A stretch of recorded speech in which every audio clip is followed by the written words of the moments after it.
Yes, we were. But the freeze continues. Or the fight against the freeze continues. Okay, I'm proud to be joined by my colleague, Senator Murray, our ranking member of Appropriations, Senator Peters, ranking member of Homeland Security, and Senator Heinrich, ranking member of Energy Committee. So, in one instant, in the blink of an eye, in the dark of night, Donald Trump committed one of the cruelest actions that I have seen the federal government do in a very long time. Shutting off billions, maybe trillions of dollars of things that average American families need. Everything was on the line. Our police officers who keep us safe, our firefighters who keep us safe, hospitals, particularly rural hospitals that need their funding to help sick people. Our cities, our schools, from one end of the country to the other. You cut off school funding, property taxes go up. People hate property taxes. And every corner of the country is feeling the wrath of Donald Trump's cruel plan. In fact, I call his plan, it can be described many bad ways. It is lawless. It is foolish. But it also could be described by the three C's: chaotic, careless, cruel. Every corner of the country is just in panic about what Donald Trump will do. And make no mistake about it, this was not an accident. This was not something said, oh, we need to study a few things. I was asked today by somebody, well, don't they need to study the federal government programs? They can study them, but you don't cut them first and then study them later. That's backwards. That's ridiculous. And Donald Trump's plan, make no mistake about it, it's Project 2025 by another name, going to be led by Project 2025's originator and leading opponent, Russell Vought, who's going to be at the head of OMB, which has the power to do all of these cruel things. Millions of Americans were left scrambling yesterday to figure out how this would hurt them. From one end of my state to the other, I got calls from so many different people, and I'm sure that's true in every one of our states. Donald Trump, with his cruel policy, has aroused the American people and begun to show them how this administration is not for working families, but for the billionaires, because they want to make these cuts so they can cut taxes on the wealthiest of Americans and the biggest corporations. My office was smothered by an avalanche of calls from New Yorkers, local leaders in every part of my state, furious that the administration would do this with no notice, with no understanding. Again, chaos reigned. I got calls from a whole lot of Republican town supervisors and mayors asking, what about flood prevention? What about sewer construction projects? They had shovel-ready projects to go. Should they send the workers home? Chaos, fear for this reckless and lawless program. To show you how this is affecting all of America, just some of the calls, a few of the calls I got from my state. A food bank, Feed More, in Western New York, fearful that they wouldn't make deliveries to hungry people should they shutter their operation. Rochester Head Start, they get a check next week should they shut down Head Start. And what will happen to all the families whose kids go to Head Start and who work, can't go to work? I got calls from the Family and Children's Association of Long Island. They treat substance abuse. They get weekly funding payments or biweekly. What are they going to do? Tell these people who are in the middle of therapy and need help, go home? Churches United for Fair Housing, they're in the process of building some housing. Do they send the workers home? They don't want to keep them there for weeks. School districts wanting to know, should they continue to serve school lunches for the kids next week? Community health centers like Cornerstone Family Health in the Hudson Valley. They started making a plan to triage what services they could provide and what services they couldn't. The Roswell Cancer Center, which has done so much groundbreaking research up there in Buffalo, asking if research would vanish. Should they stop interviewing new scientists who were coming to apply for jobs? This is all awful. How is freezing all these funds going to help families pay for groceries? How is it going to make neighborhoods safer? How is it going to create new jobs? Of course it won't. In fact, it's going to do the opposite. It will only raise costs, threaten communities, kill good-paying jobs. Under Donald Trump's plan, America is less safe, less healthy, and families are on the chopping block. Food inspectors, should they go home? Don't we want our food to be safe? And even small things. I was in Buffalo and Rochester Monday before, talking about the $300 million we all put in the budget to fight avian flu in November. Is that going to be cut? The price of eggs was $2 a year ago. It was $4 in November. It's $5 to $6 in New York right now. It'll go up to $8. That's just one small cut affecting America's costs on something they're really aggravated about, the high cost of the price of eggs. So, this is just terrible. Now, I know you'll say, well, there's a federal judge on Monday who's going to rule. They put a pause. We know what Trump and Vogt are up to. This is their blueprint. This is what they want to do. And they are going to keep at it, but I want to assure the American people we are going to keep fighting and fighting and fighting until this cruel, evil program that causes such chaos from one end of America to the other is dead. Patty.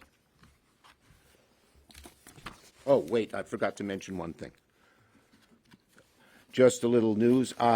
Last night I talked to a few of the governors, and tonight we will be on the phone with the governors, with the Democratic governors, not only to get feedback from their states, but to coordinate our response. This response is going to continue for a long period of time, and it's going to be in every corner of America at every level of government.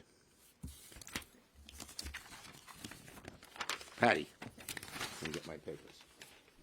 Well, thank you, Leader Schumer. While a judge has put this illegal move to freeze federal grants on hold for a very few short days, as Senator Schumer talked about, the threat and the chaos and the panic remains.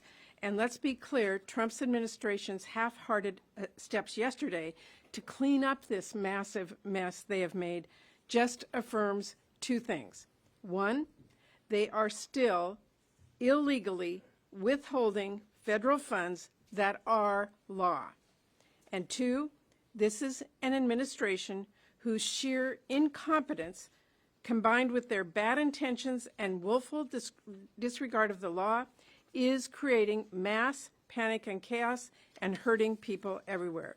Their explanations have created no clarity or certainty for many panicked families, businesses, nonprofits, towns, and states.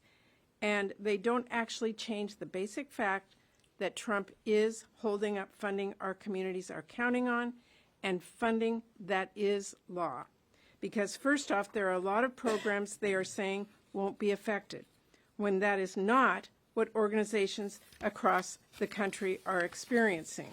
Just one example, yesterday, Head Start providers were locked out of their reimbursement portal, meaning folks that are taking care of our youngest kids were suddenly not sure how they're going to keep the doors open or pay their teachers and staff. Rental assistance. The payment system for housing authorities was down yesterday. I checked again with my staff this morning. It is still down. And beyond that, there is just a long list of programs still left completely on the chopping block. Programs that help red states and blue states alike. Meanwhile, a tribe back in my home state of Washington told me just a little bit ago that they are having to determine if they need to lay off 400 people. Community health centers have been having difficulty drawing down their federal funds. Sometimes they are the only providers, especially in our rural or remote communities. It is the end of the month. They need to make payroll. There are real patients to consider here as clinics have to think about whether they have the funds to cover services because of this illegal move. Funding for firefighters. You know what doesn't stop when federal funding stops? Fires. I mean, the list goes on and on. The calls are coming in, and the chaos, I'm here to tell you, has not died down this morning. There's really only one solution here in the Senate, and that is for all of us to stand up and say enough, to demand that President Trump revoke these reckless orders and recognize Congress. Congress has the power of purse. We will fight this in the courts, yes, but President Trump needs to back down from this reckless order that is hurting Americans and just follow the law as Congress wrote it. This kind of freeze is going to hurt their states just as much, if not more. This is not a red or blue issue. And so, as Leader Schumer has said, we're going to keep sounding the alarm and pointing out who President Trump is hurting. We're going to listen to folks back home and raise their stories for everyone to hear. None of us were elected to hurt people or sow chaos. We are elected to help people and solve problems. I hope every member of Congress works with us to make that clear and work to tell President Trump the law is the law. Work to tell him that Congress is a co-equal branch of government and the executive is there to execute the laws Congress has written. The White House needs to stop hurting the American people. Senator Peters. Well, thank you. I won't reiterate some of the comments made by my colleagues here, except for the fact that all that is happening in my colleague states is also happening in the state of Michigan. So this is clearly a national issue, and I think I speak for all of my colleagues in our caucus that are experiencing this. Grant funding pay for police, firefighters, which is something that is particularly problematic. One thing I haven't heard but I've heard back in my state, there are even small businesses, especially those that get grants like the SBIR. Small businesses are worried, will I be able to make payroll? Do I need to worry about that? Do I need to tell my employees that? And small businesses, as all of my colleagues believe, are the heart and soul of our economy. It's where the rubber meets the road in terms of our local communities, and they're very fearful about what this could mean for them. Road, bridge construction coming to a halt. And what does that do? It raises the cost as well. Taxpayer money, more taxpayer money will be needed to complete these vital projects because of this chaos being created by President Trump.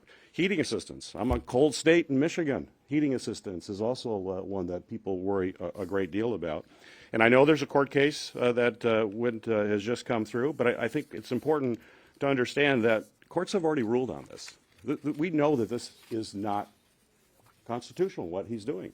The president cannot hold funding back that Congress has appropriated. We saw this same battle play out when Richard Nixon was the president. Richard Nixon held back funding for key programs. It went to court. There was a Supreme Court decision that rejected that, Train versus City of New York. It said the president cannot withhold, in that case, withhold water protection funding. There are other cases, more recently in 1998, Clinton versus New York, where the Supreme Court determined that the president cannot unilaterally cancel appropriations that were made by Congress. But this administration doesn't believe that. They believe that they can determine what's constitutional, not the Supreme Court. In fact, we had Mr. Vogt before my committee. We have joint jurisdiction with budget over OMB, particularly for personnel matters. And I was stunned, actually stunned by Mr. Vogt's comments when I asked him where he, in his past tenure, when he worked in the first administration, withheld funding that also hurt people. We've seen this play out before.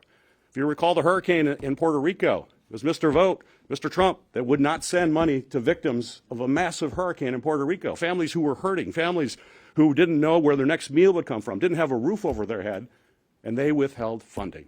It's mean, it's cruel, it's unconstitutional. And when I pressed Mr. Vogt, he said, well, the Empowerment Act is unconstitutional. I don't know anywhere where an OMB director has the power to actually determine what's constitutional and unconstitutional. And when I pressed him on that, he said, well, the president does. And I go, why does the president have that power? He said, because he won an election. Because he won an election, he has the ability to go in there and just say, this is unconstitutional. I'm going to do what I want. Mr. Trump or President Trump believes that he can say, we're going to fully fund this program and this program, and I don't care what Congress has said. We know the legal authority is very clear. It's a very concerning development. We know court cases can take time, and people who depend on this money do not have time. Firefighters do not have time. As Senator Murray mentioned, fires still occur. People in small businesses, they got to make a payroll. Many people who work in those businesses literally live paycheck to paycheck, and you're putting them in an unconscionable position. And I fear that what we're going to see out of OMB can make this problem even worse. As we're looking at personnel issues, which are before my committee and the government services aspect of HISGAC, where there's now so-called buyout program to take away or to minimize civil servants, professional civil servants in agencies across the government. And their plan under Schedule F is to replace them with political cronies that will only do the bidding of President Trump and Mr. Vote.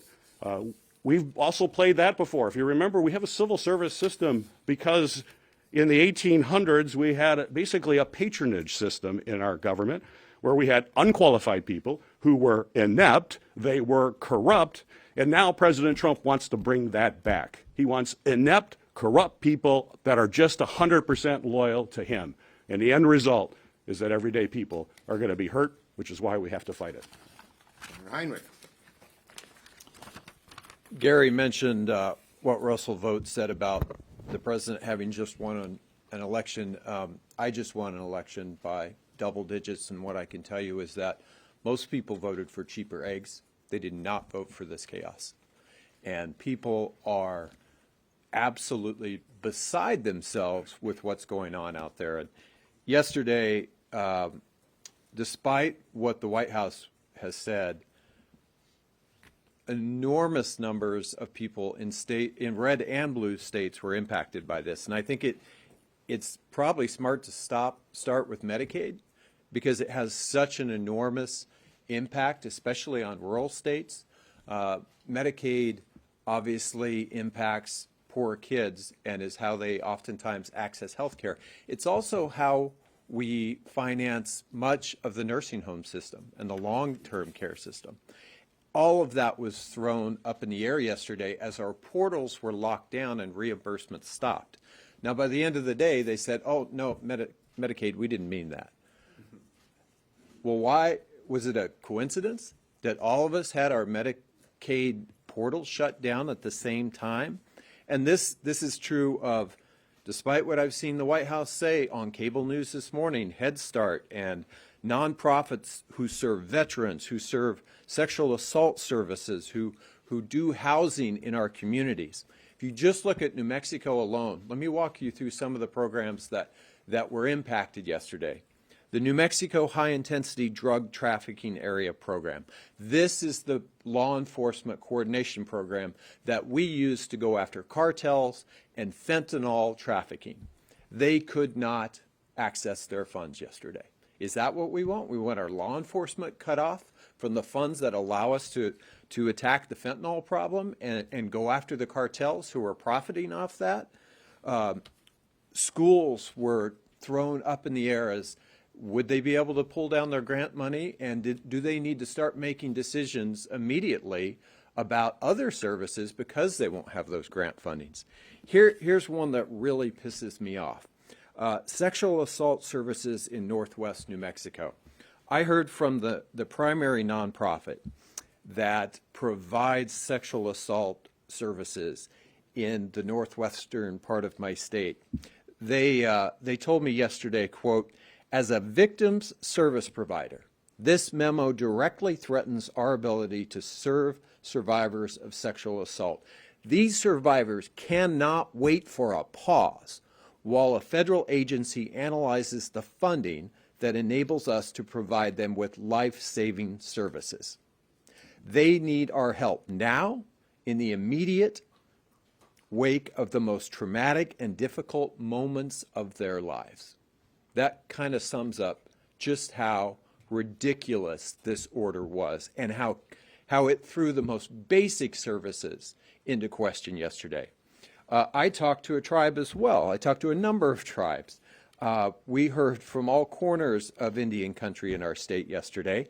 One of the Pueblos told me they are still locked out of their housing funding even after the judge's order took effect. So they are still locked out, and people who have given up their previous housing, given up rental agreements, were getting ready to move into houses, can't do that right now because all of their funding has been frozen. Disaster assistance. This one has got to have everybody scratching their heads. We have had unprecedented disasters recently in New Mexico. We had huge fires in both the northern and southern parts of our states, and the floods that come after those fires. Right now, as of this morning, we were asking FEMA if these funds are still paused or not, and their answer to us was, we don't know. So you're going to tell people who are the victim of these fires, one of which was actually the result of actions of the federal government that impacted these communities, that we're going to hold up your disaster assistance funding until we figure out whether giving you that funding is somehow woke? I mean, this is just ridiculous, folks. So my message to all of you and to the administration is simple. Let's follow the law. Let's get back to democracy, and let's get back to work for the American people who just want to be able to go about their lives without this chaos. Thank you, my colleagues. First, I wanted to make two more points. So you've heard we're hearing from people from every corner of our states. But we are also, I was today on a Zoom with about 50 TV stations in New York. We are urging, I did, and we are all urging our groups to contact particularly their Republican senators and their Republican congressmen and tell them to tell Trump to cut this out. It's causing too much chaos. That's number one. Number two, so Carson has this plan, flood the zone, throw so much junk against the wall that no one will notice. Well, they sure screwed up with this one because everyone's noticing. And what are they noticing?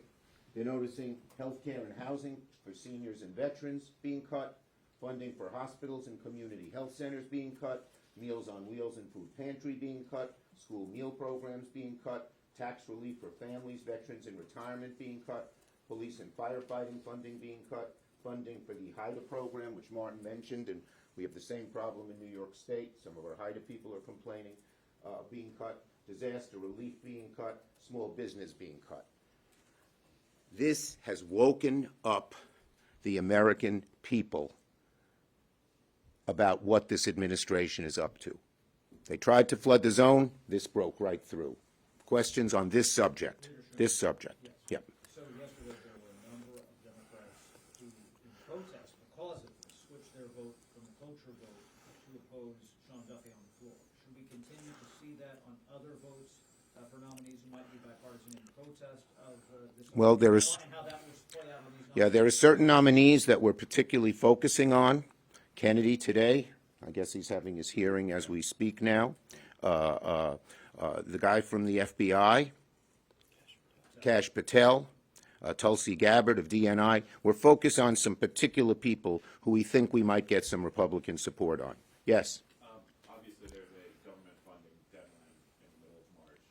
How is this affecting those negotiations or lack of negotiations? I'll call on I'm happy to Patty as respond our to that. appropriator. You're absolutely correct. There's a funding deadline March 14th. We need to have a top line. We need to get our committees working to reach an agreement that has enough votes in the House and the Senate to pass.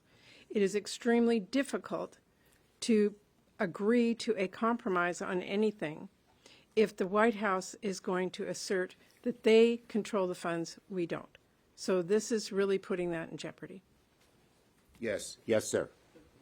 You talk about these different organizations and people in New York reaching out to you, and encourage them to obviously keep up this effort and to possibly contact the president in any way, shape, or form. But do you realistically think that the president is going to listen to many of these people in upstate New York who are struggling? The roots of democracy are deep. And what we're saying is go to your local official, your local congressman, or your local senator, and have them get to the president. But the roots of democracy are deep. People are aroused. I haven't seen people so aroused in a very, very long time in terms of trying to get this done. So yes, I think democracy will have an effect, and we are going to keep at it. We're going to keep at it legally. We're going to keep at it legislatively, but we're also going to keep at it in terms of the grassroots. Thank you, everybody. Thank you.